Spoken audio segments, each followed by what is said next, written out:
Hi, I'm Teresa Marie Lennon again. Today I'd like to talk about having an attitude of gratitude. Gratitude is a very helpful thing it can really turn our day around if we engender an attitude of gratitude. Now, when I first heard about gratitude's almost magical power to make me feel better, I almost discarded it as nonsense. I tried it, but it didn't work. But I had clinical depression for many, many years. It was pretty serious. It was pretty severe depression, and an attitude of gratitude won't turn around clinical depression. However, after my depression was treated, it worked like a charm. Whenever I'm feeling like I'm lacking or in a bad mood or just having a bad day, it'll really make me feel better. I almost discarded the whole notion as nonsense at one point. But it did make me realize that I had some stuff. Like I had a lot of stuff when I first tried the gratitude thing. I had friends and I had my spirituality, and it taught me to say thank you to people. I've known quite a few people that have issues with saying thank you, unfortunately. And saying thank you is important to people. I don't know why people will not thank people sometimes.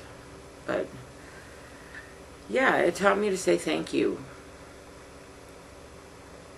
I know today the difference between my wants and my needs. And I have what I need. I don't have everything I want, but I have what I need. And being thankful for that is a good thing, and being grateful for that is a good thing. I'm not going without anything I need these days. I was homeless for many, many years, and I still had most of what I needed, except for shelter. But I had most of what I needed. I had food all the time and everything. And I think being grateful for what I did have when I was homeless kept me alive. Being grateful is not just for Thanksgiving. It's something that you should practice probably on a daily basis. At least every other day, you should find something to be grateful for. There's always something to be grateful for. It's not necessary to keep up with the Joneses. A lot of people think that if they have all this stuff, they're gonna be better, feel better, and that having all kinds of stuff does not make you feel better.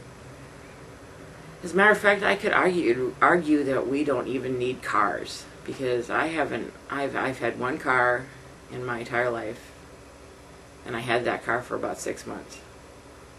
And walking around without a car is okay, but cars are nice to have, and I think that if you have a car, it's something you should definitely put on your great gratitude list, because not everyone has one. It's possible to argue that you don't even really need a car. Cars are not a necessity necessarily. Maybe if you have kids, then having a car can be really helpful. Most of us have what we need. Most of us have everything we need. And a lot of people don't have what they need as far as food, shelter, and clothing goes. And a lot of times there's extenuating circumstances, like they live in countries where there's droughts all the time and you can't grow crops, but there's lots of things to be grateful for, even if you don't have everything you need. There's always something to be grateful for. There's simple things like friends, family, sunshine, flowers, you name it. You can find something to be grateful for. I actually wrote a gratitude list and I posted it on my bedroom closet door. I highly recommend making a gratitude list and posting it somewhere where you'll see it every day. Because you can always remind yourself what to be grateful for, even if you can't think of anything to be grateful for right in the moment. Like I said, there's always something to be grateful for, even if it's only the ability to change things for the better. We all have the ability to change things for the better. Nobody is really trapped.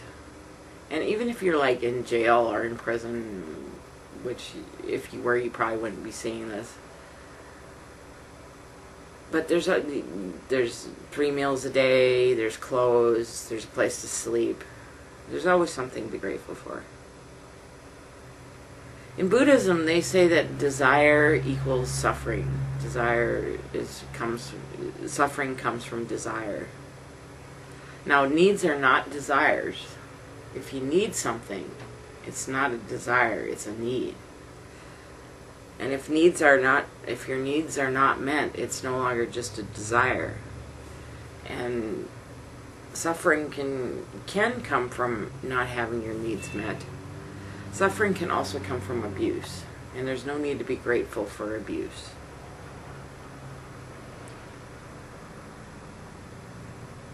However, there is some truth to that statement. I wouldn't say that desire being equal to suffering is necessarily a good blanket statement. I'm not a Buddhist. I don't really believe that that's entirely true. However, there is some truth to that, and wanting stuff can cause suffering for people if they can't have what they want, if you let it. Suffering happens when we hang on to pain. It's kind of like resentments when you hang on to anger. It's not good to hang on to any negative emotion for long periods of time. Pain has 4 phases. Suffering comes out in conflicts. If we're in pain, we're more likely to get into conflicts. Hanging on to pain can cause illnesses. It can cause pathological behaviors like chronic lying, obsessive compulsive stuff. And it can cause psychiatric illnesses too. If we're in pain, it means something is wrong. However, if we didn't feel pain, we wouldn't know something was wrong. So pain is something that we can be grateful for. Pain is kind of a gift. Pain is uncomfortable. It hurts. But it's a gift that lets us know that something is wrong, something needs to be changed. Now, there are certain exceptions to that. There are people who have arthritis or chronic pain or whatever, but I know people that are in serious chronic pain that aren't suffering. They don't indulge in it. They don't stew in it. They don't dwell on it. It's not, even if you have chronic pain, you don't have to suffer from it. There's emotional pain too that comes from, there's no need to be grateful for people hurting you and stuff. Like from abuse, the abuse can cause pain. There's no need to suffer from the effects of abuse, especially if you're an adult. You can be grateful you're an adult and you're not in that situation anymore. But if we confront the past, it can help heal the pain from the past. If we cling to imaginary pasts and fictions and the way it should be and what ifs and all that stuff, that can amplify pain and cause suffering. Remember that you are not to blame for other people's failures. You're not responsible for them. You don't have to fix other people's failures.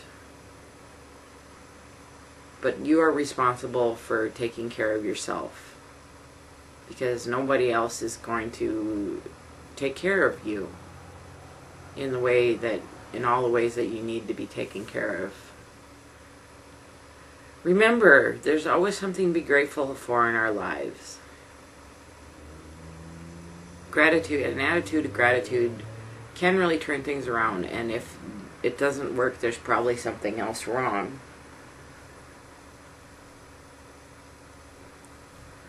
Remember, there's a difference between wants and needs, and we need to be able to identify the difference between our wants and our needs, because the Spirit will provide for all our needs, but not all our wants.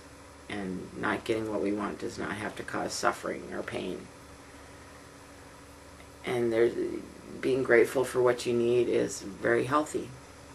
Thank you.